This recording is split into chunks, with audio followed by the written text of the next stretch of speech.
Alléluia. Gloire à toi, Seigneur, notre Dieu, pour cette occasion que le Seigneur, tu nous as accordée. Bien-aimés dans le Seigneur, shalom à tout le monde. Soyez bénis ce matin. Soyez bénis ce matin. Vous êtes déjà bénis. Vous le savez, vous et moi, nous sommes déjà bénis. Alléluia. Nous sommes bénis par celui qui nous a bénis, Seigneur. Par celui qui nous a bénis, notre Seigneur Jésus-Christ de Nazareth. Alléluia. Aussi comme le soleil a été béni au son de son Créateur, aussi comme les étoiles se présentent au milieu de la nuit pour faire la beauté du ciel, aussi comme les mers, les océans, la nature, tout ce que Dieu a créé, alléluia, les montagnes, les collines, ils sont placés, ils sont là toujours, les lieux où Dieu les avait placés sont toujours là. La terre doit produire des arbres, la mer doit produire des poissons, alléluia, par la parole de Dieu. Ils existent toujours parce que Dieu avait ordonné et les choses se faisaient. Donc c'est la bénédiction de l'Éternel. Aussi l'homme a été béni par notre Seigneur Jésus-Christ. Alléluia. Parce que vous savez, bien aimé, lorsque Dieu avait créé le jardin d'Éden, Dieu a créé aussi l'homme à son image. Quand la Bible dit, le Seigneur dit, faisons l'homme selon notre image. L'homme a été créé à l'image de Dieu. L'homme a été créé par le souffle de Dieu. Le Seigneur a soufflé dans la narine de l'homme. La Bible dit l'homme est devenu un être vivant. Alléluia. L'homme vit par Dieu. La Bible dit Dieu plaça l'homme dans les jardins d'Éden. La Bible dit Dieu ordonnait à l'homme de dominer sur toute la création. Oh, quel amour, quelle beauté. Voyez, dès le commencement, le Seigneur bien-aimé, il nous a donné l'homme de gérer tout ce que Dieu avait créé. Alléluia. Et par cette grâce, par cet amour du Père, et voilà, je me permets de dire que nous sommes déjà bénis par toutes sortes de bénédictions. Nous savons bien aimé qu'au début, lorsque l'homme était placé dans le jardin d'Éden, le Seigneur avait tout donné à l'homme de dominer, de gérer. Mais vous savez, vous et moi, que l'homme a été séduit par l'ennemi qu'on appelle Satan, que le diable, celui qui opère aujourd'hui dans ce monde, parce que la Bible dit le monde entier est sous la puissance du ténèbre, mais sauf excepté aux enfants de la lumière, ceux qui marchent dans la parole de Dieu ne sont pas soumis aux ténèbres. Mais la Bible nous appelle, nous sommes les enfants de la lumière. Alléluia. Nous sommes nés pour éclairer. Nous sommes nés en Christ pour éclairer le monde qui est dans les ténèbres. Alléluia. L'homme était placé dans le jardin d'Éden. L'homme a chuté. L'homme a péché contre son Créateur. L'homme a fait des choses contraires de celles que son Dieu avait ordonné de ne pas faire. Le péché avait pénétré dans le monde. Le péché est venu dans le monde à cause d'un seul homme. Mais Dieu, dans sa beauté, dans sa grande bonté, dans sa fidélité, parce que la Bible dit a créé l'homme bien-aimé pour que nous vivions éternellement avec lui. Ça, c'est l'amour de Dieu. Dieu nous a créés pour vivre éternellement avec lui. Le péché a éloigné l'homme avec Dieu. Car la seule chose qui sépare entre la communion de l'homme avec Dieu, c'est le péché. Alors parce que dans la nature de Dieu, Dieu est très saint. Dieu est saint des saints. Dieu n'aime pas le péché. Dieu n'aime pas le péché. Et lorsque le péché avait entré dans l'homme, parce que l'homme avait péché, alors ça créait une séparation. Adam a été séparé. Il avait brisé la communion qu'il avait avec Dieu. À cause de quoi? À cause du péché, bien-aimé. Mais Dieu, dans son amour et dans sa bonté et dans sa fidélité, parce que nous étions créés pour vivre pour toujours avec lui, la Bible dit à cause d'un seul homme, le péché est entré. Aussi à cause d'un seul homme, ce que Adam avait perdu, Christ notre Seigneur nous a donné la restauration. Il est venu nous remettre ce que nous avons perdu dans le jardin d'Éden à cause d'Adam et Ève. Jésus-Christ est venu nous redonner cette communion, cette vie que nous avons dès le début, dès le commencement. L'homme aujourd'hui, à travers la rédemption, l'œuvre de la croix, le sacrifice de notre Seigneur, lui qui nous a tant aimés, lui qui avait quitté le ciel, bien-aimé dans le Seigneur. La Bible dit, Jésus-Christ dit, je suis venu du ciel. Il était descendu, il était né comme un homme. Il était celui dont il dit, je suis la manna, je suis le pain qui est descendu du ciel. La Bible dit, le peuple d'Israël, les Juifs vénèrent vers le Seigneur le dire que nos ancêtres, ils avaient mangé la manna qui est tombée du ciel. Jésus, quand leur regarde, il va leur dire, oui, vous avez bien dit, vos ancêtres, ils avaient mangé la manna qui était tombée du ciel. Mais moi, je suis le pain de vie qui est descendu du ciel. Alléluia. Jésus-Christ est le pain le pain qui est descendu du ciel, bien-aimé dans le Seigneur. Il était descendu. Il y a une différence, quelque chose qui est tombé et quelque chose qui est descendu, qui descend. Celui qui descend, il descend par sa propre autorité, avec stabilité. Mais celui qui tombe va se briser. Jésus-Christ dit, ils avaient mangé la manna du ciel, ils sont tous morts dans le désert. Mais celui qui mange mon corps vivra éternellement. Que le Seigneur vous bénisse, bien-aimé dans le Seigneur. Que le Seigneur vous bénisse. Voici l'introduction de ce que le Saint-Esprit a mis dans ma bouche comme message de ce matin, l'introduction de ce que le Seigneur va nous parler. Voilà, bien-aimés, nous sommes bénis de toutes sortes de bénédictions. N'ayez pas peur que quelqu'un vienne te dire que tu n'es pas béni, que tu es comme ça, que quelqu'un vienne te condamner, non, tu es béni si tu obéis la parole de Dieu, si tu vis en Christ, si tu vis selon la parole, si tu vis en communion avec Dieu. Laissez-moi te dire, bien-aimé, il n'y a personne, ni dans le ciel, ni sur la terre, ni dans la mer, ni dans la mer, ni dans les océans, qui peut te condamner, alléluia, qui peut te condamner, car Jésus-Christ a tout fait pour nous à la croix de Golgotha. Nous sommes plus que bénis pour ceux qui marchent selon la parole de Dieu. Voilà pourquoi je t'invite, si tu n'as pas encore donné ta vie à Jésus, voici ce matin le Seigneur t'interpelle. Répands-toi de tes péchés,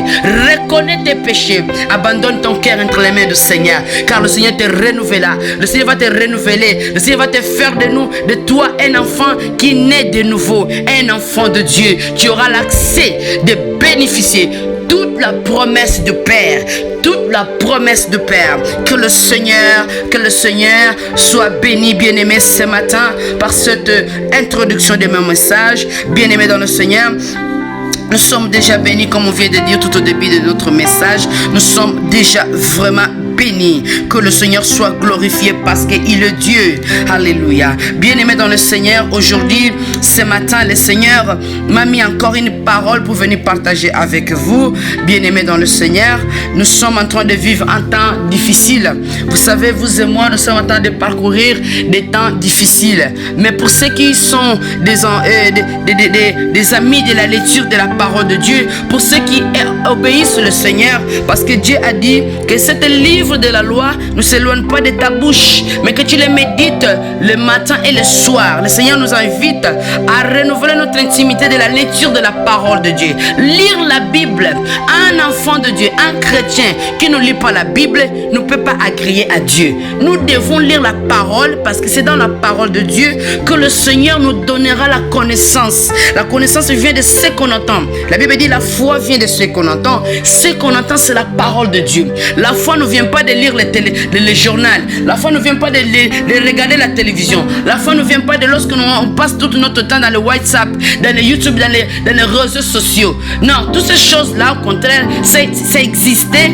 Ils ont fait sortir cela plutôt pour détruire ta foi, pour détruire ta communion avec Dieu. Parce que lorsque tu passes ton temps focalisé dans ces choses-là, c'est une idolâtrie. Alors la Bible dit, vous savez bien aimé, la Bible dit le Seigneur n'aime pas l'idolâtrie. La Bible dit les idolâtres n'entreront pas dans le royaume des cieux. Les idolâtres ne vont pas accéder à la porte du ciel. Alors le Seigneur nous interpelle, bien-aimés. Dieu veut que nous soyons des amants, des amants de sa parole. Nous devons aimer la parole de Dieu. En lisant la Bible, c'est là où nous allons comprendre, connaître qu'est-ce que Dieu aime et qu'est-ce que Dieu n'aime pas. Pour connaître les principes du Seigneur, il faut étudier sa parole. Aussi comme lorsque nous partons dans une auto-école, pour avoir le permis de conduire ou les codes, il faut apprendre faut prendre les consignes du code de la route pour nous permettre à connaître un jour, lorsque nous aurons notre permis, ça va nous aider comment conduire à ne pas faire des accidents.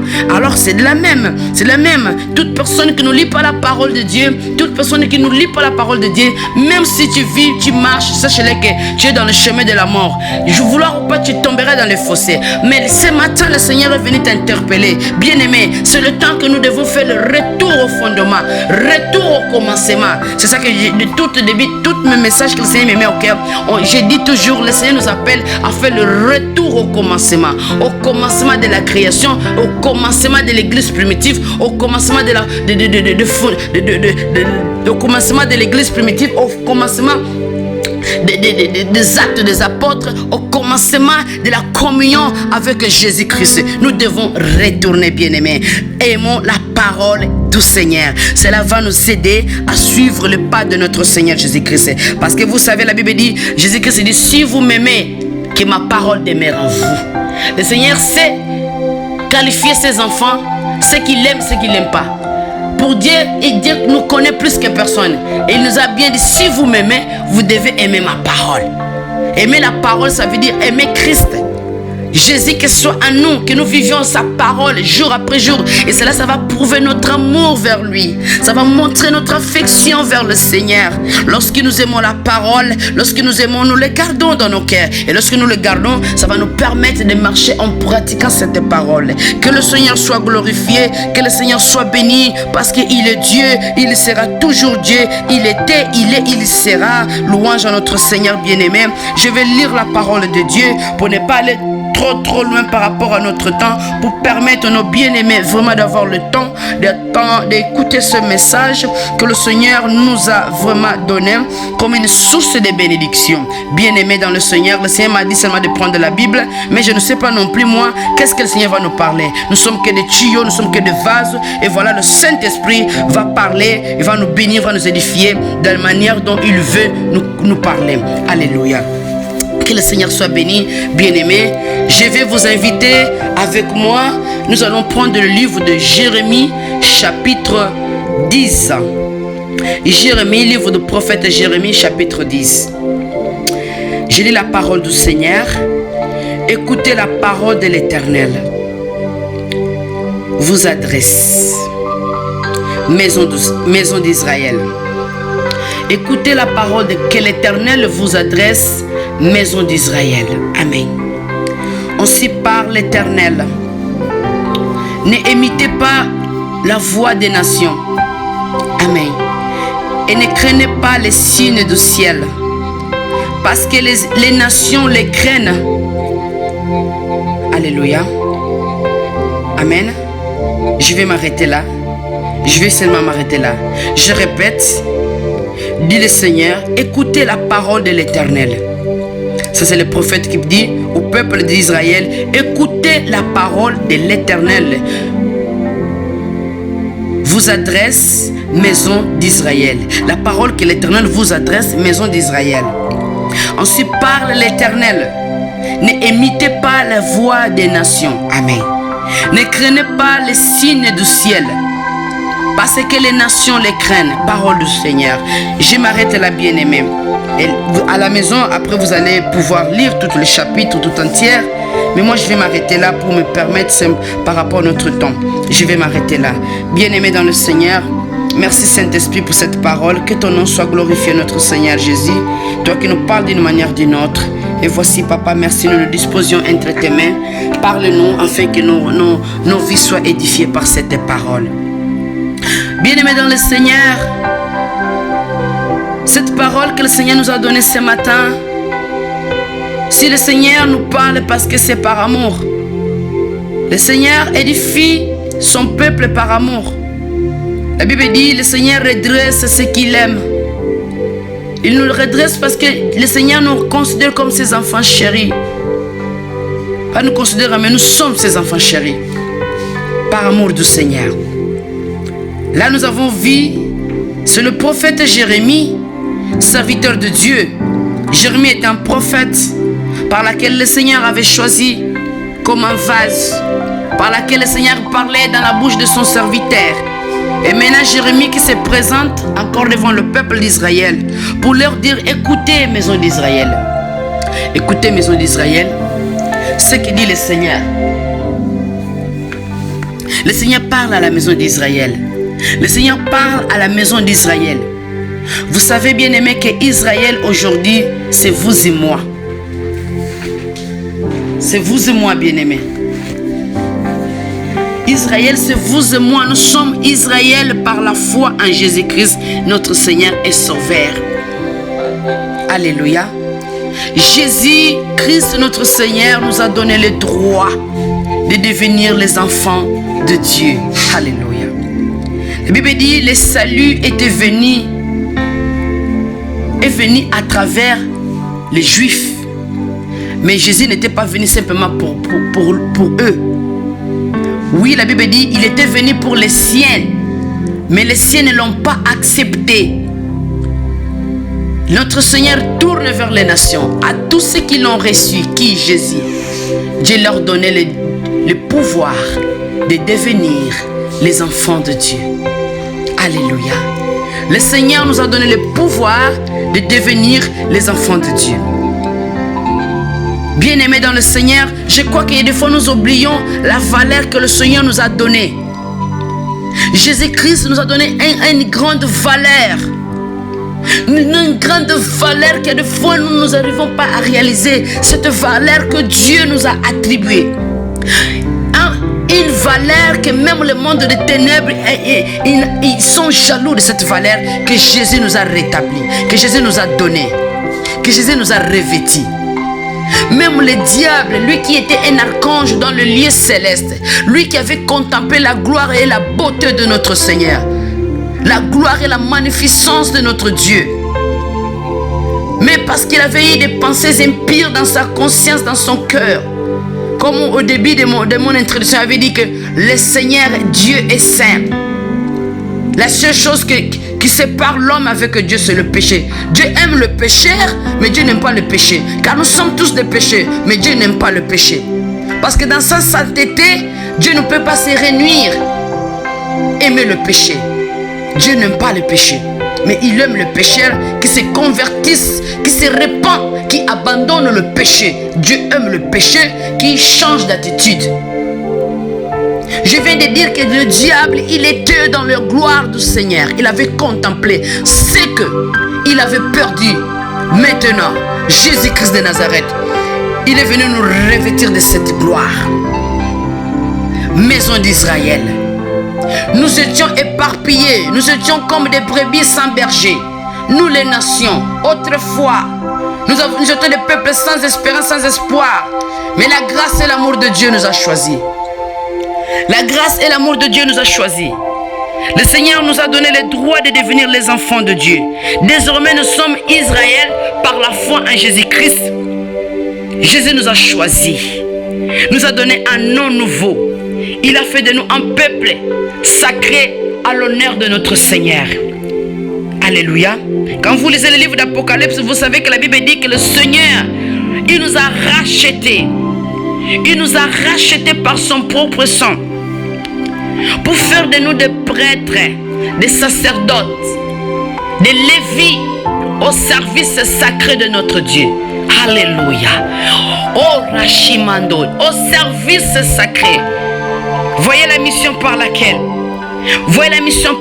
que nous, les enfants de Dieu, nous avons oublié. Mais ce matin, le Seigneur est venu nous donner encore une parole d'encouragement. Parce que là, on voit, c'est le prophète Jérémie qui est en train de s'adresser. Le Seigneur s'adresse vers le peuple, vers la nation d'Israël. À travers le prophète Jérémie, l'instrument que Dieu avait choisi. Comme aujourd'hui, le Seigneur choisit ce qu'il veut. Parce que Dieu fait ce qu'il veut. Et ce matin, le Seigneur a mis cette parole que moi aussi, puisse-je transmettre. Que je puisse transmettre à la nation de Dieu, aux enfants de Dieu, partout dans le monde où vous êtes, où nous sommes, où vous allez entendre ce message. Sachez-le que le Seigneur te connaît, le Seigneur te bénira lorsque tu vas entendre ce message et tu vas te repentir et tu vas prendre seulement n'est pas deux, n'est trois, une seule décision. Une seule décision que tu vas prendre après avoir entendu ce message. Après avoir entendu ce message, une seule décision. Le Saint-Esprit te visitera. Le Saint-Esprit va te visiter. Va t'accorder une nouvelle force, un nouveau souffle, afin que tu tiennes devant le Seigneur et que tu marches avec lui. Israël, bien-aimé dans le Seigneur, bien-aimé dans le Seigneur, bien-aimé dans le Seigneur, le Seigneur s'adresse à ses enfants. Il s'adresse à ses enfants. Dans le verset 2, on se parle l'Éternel. Ne imitez pas la voix des nations et ne craignez pas les signes du ciel. Parce que les nations le craignent. Amen. Qu'est-ce que Dieu veut nous tirer notre attention dans ce passage?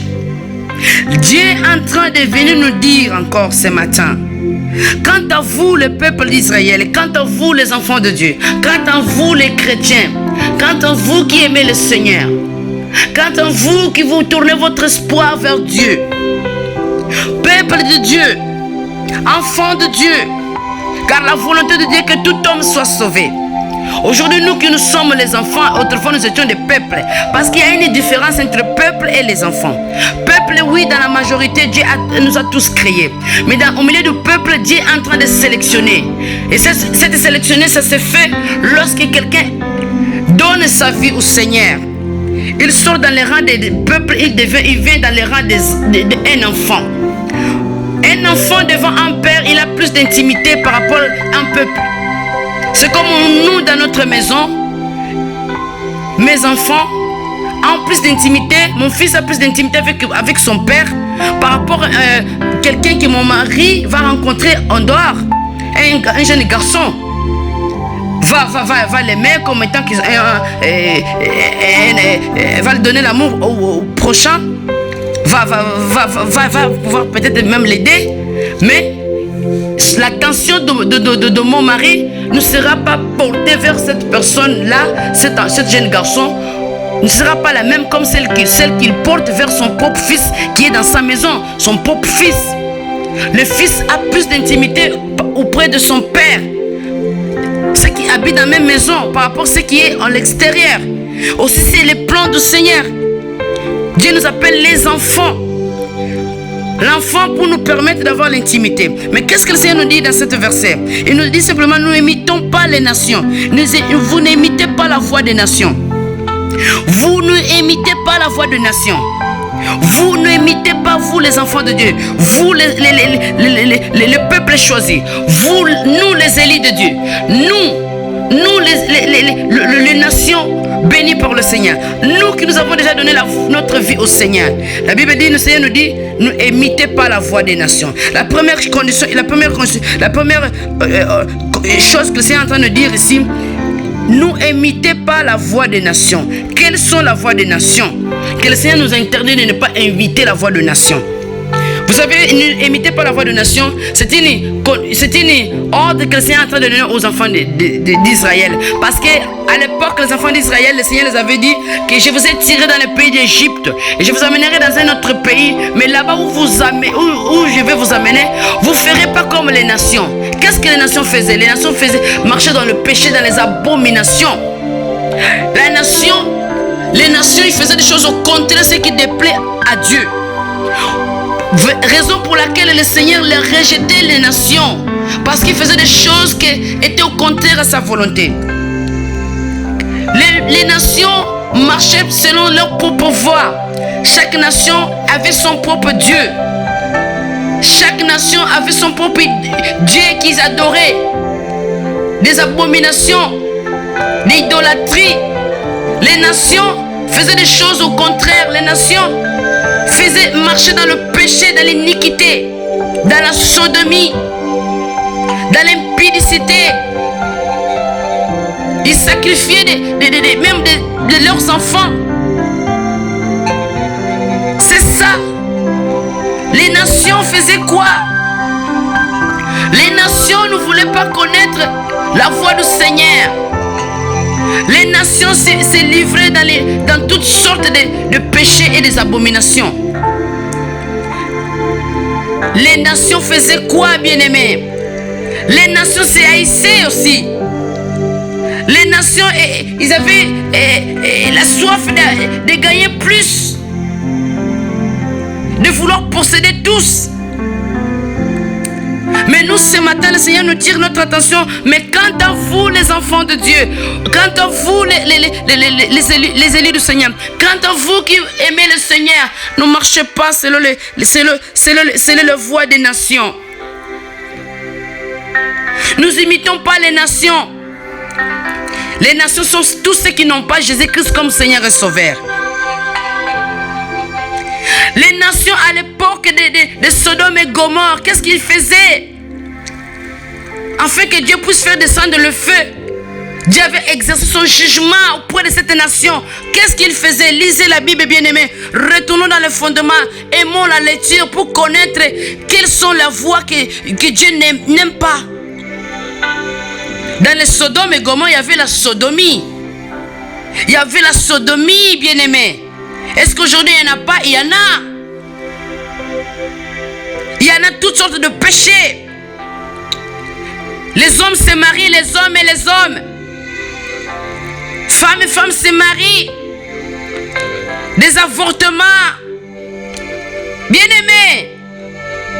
Bien-aimés, faisons attention. Regardez ce que le Seigneur est en train de venir nous dire dans ce temps difficile et de confinement. C'est le temps de réflexion. C'est le temps de réflexion, de nous purifier, de nous dépouiller devant le Seigneur. De chercher la face de Dieu. De restaurer la communion avec Dieu. C'est dans ce temps-là que le Seigneur a paralysé le monde. Il nous a fait asseoir chacun chez soi pour méditer. Si tu ne restaures pas ton intimité avec Dieu, je crois que tu n'auras plus une bonne occasion. Parce que ça, c'est le véritable moment. Parce qu'après le confinement, après les temps à venir, toi et moi, on ne sait pas qu'est-ce qui va arriver encore. Mais le Seigneur est en train de nous avertir, de nous préparer. Parce que la Bible nous parle des temps difficiles que nous allons subir. Des temps très difficiles. C'est le temps de réflexion. Je retourne encore. Qu'est-ce que les nations faisaient? Les nations pratiquaient la sorcellerie. Les nations pratiquaient la sorcellerie. Bien-aimé, toi qui vas entendre ce message, vous savez, la sorcellerie, c'est quelque chose. C'est péché comme tous les péchés. C'est une abomination. C'est une idolâtrie comme toutes sortes des autres choses. C'est un péché. C'est quoi la sorcellerie? Moi, ça me fait mal de savoir que beaucoup sont sorciers. Ils sont devenus sorciers non par leur propre volonté. Parce que le diable, il a beaucoup de stratégies. Comment il veut détruire. Il a rétabli ses armées. Les autres démons sont devenus des démons de sorcellerie. Les autres sont partis des démons de prostitution, de l'impudicité. Les autres démons de colère, d'esprit guerrier, autodestruction. Ils se sont répartis. Chacun, ils ont leur fonction. Quand on parle de la sorcellerie, c'est un esprit qui vient posséder le corps de quelqu'un. Mais le Seigneur nous a donné, toute personne qui a une communion avec Dieu, qui commence à restaurer sa vie au Seigneur, cet esprit de la sorcellerie va quitter. Va quitter, bien-aimé. L'esprit de la sorcellerie, comme tous les esprits, ils n'ont aucun pouvoir de demeurer en toi. Toi, un adorateur de Dieu, impossible. S'il avait entré, mais il doit quitter. Il va prendre ses bagages, doit quitter, doit te libérer. Doit te libérer. Pourquoi? À cause de la présence du Seigneur qui va commencer à se manifester dans ta vie au fur et à mesure que tu vas chercher Dieu, à marcher dans la sanctification. Parce que marcher dans la sanctification va te permettre de te dépouiller de l'impurité, de toutes choses qui est péché. Alors, tu vas permettre que ton corps commence à devenir le temple du Saint-Esprit. Et quand le Saint-Esprit habite dans un temple, dans un corps, là où Dieu est, tout ce qui est obscur, tout ce qui est contraire à sa volonté ne peut plus régner. Toute force doit quitter, doit prendre des bagages et s'en aller automatiquement, sans forcer. Quelqu'un que soit la durée qu'ils ont resté dans ton corps, ils t'ont fait de toi comme une esclave. L'esprit d'impudicité, d'immoralité. Quand tu ne vas pas devant l'ordinateur pour voir des choses de pornographie, tu ne te sens pas bien. Ils vont quitter simplement lorsque tu donneras ta vie au Seigneur. Parce que de toi-même, tu ne vas pas arriver à te délivrer, bien-aimé. Sauf Jésus-Christ, lui qui a l'autorité au-dessus de tous les esprits. Quand la Bible dit devant le nom de Jésus, tout démon tremble. Tout démon fléchit les genoux devant le nom du Seigneur. Alléluia. Bien-aimé dans le Seigneur. Bien-aimé dans le Seigneur Jésus-Christ. Voici mon message. Je vais pas aller trop loin, bien-aimé. Regarde ce que le Seigneur est en train de nous dire. N'imitez pas la voix des nations. Amen. N'imitez pas la voix des nations. Nous ne marchons pas dans le péché. En gros, j'ai pas fait de grosses études. J'ai pas fait, mais simplement le Seigneur, bien-aimé, aussi comme le Seigneur était venu rencontrer ces femmes-là. Cette femme samaritaine qui était désespérée, qui n'avait plus d'espoir. Cette femme qui avait même la honte peut-être de se présenter devant là où les femmes partaient pour prendre de l'eau tôt le matin, mais elle est partie à midi. On ne sait pas pourquoi elle est partie à midi, parce que normalement les femmes se réveillent tôt le matin pour aller récupérer d'eau dans le village. À l'époque, ça se passe comme ça, trop tôt le matin. Mais elle partait à midi. Parce que vous savez, nous, là où il y a des femmes, ça crie toujours. Peut-être pour éviter, ça c'est mon avis, hein? Ce n'est pas la Bible qui le dit. Elle est partie à midi. Peut-être elle s'est dit, je vais retrouver personne. Je vais laisser ce moment parce qu'il n'y aura pas aucune femme qui va me pointer. Il n'y aura pas une femme qui va me parler de mon passé. Mais je vais aller cette terre-là, à midi, il n'y a personne. Mais quand elle dit il n'y a personne, il y a le Seigneur qui va se tenir aussi, qui va dire que je vais rester ici parce qu'il y aura quelqu'un qui va venir. Il y aura quelqu'un qui va venir. Il y aura quelqu'un qui va venir. C'était la femme samaritaine. Alléluia. Et vous savez vous-même, bien-aimés, lisons la Bible, nous allons retrouver l'histoire de cette femme. L'histoire de cette femme. Le Seigneur l'avait délivrée. Il a rencontré le Seigneur. Toute femme qui rencontre le Seigneur donne le mandat d'aller parler de lui. Il a rencontré le Seigneur. Par cet amour-là, elle a couru vers son village pour aller parler que j'ai rencontré le Messie. Toute femme qui a rencontré Dieu peut parler du Seigneur. Peut aller annoncer que j'ai rencontré le Messie. J'ai rencontré le Messie. Venez et écoutez. C'est ça que le Seigneur est en train de faire, bien-aimé. C'est ça que le Seigneur est en train de faire. Le Seigneur est en train de faire cela, bien-aimé. Il veut nous dire ce matin, ne suivons pas la voie des nations. Abandonnons la vie de péché. Prochainement, je parlerai de ce que le Seigneur m'avait montré. Dernièrement, une révélation qui fait trembler. Nous blaguons pas avec le péché, bien-aimé. Dieu n'aime pas le péché. Devons-nous nous efforcer. Nous efforcer de nous dépouiller de tout ce qui ne nous plaît pas au Seigneur, bien-aimé. Combien sont morts sans se repentir? Combien sont morts sans se repentir, peut-être? Mais toi, Dieu t'a fait grâce, tu es encore là. Dieu nous donne l'occasion de restaurer, d'arranger, mettre notre vie en ordre. On n'a plus le temps, bien-aimé, le temps est fini.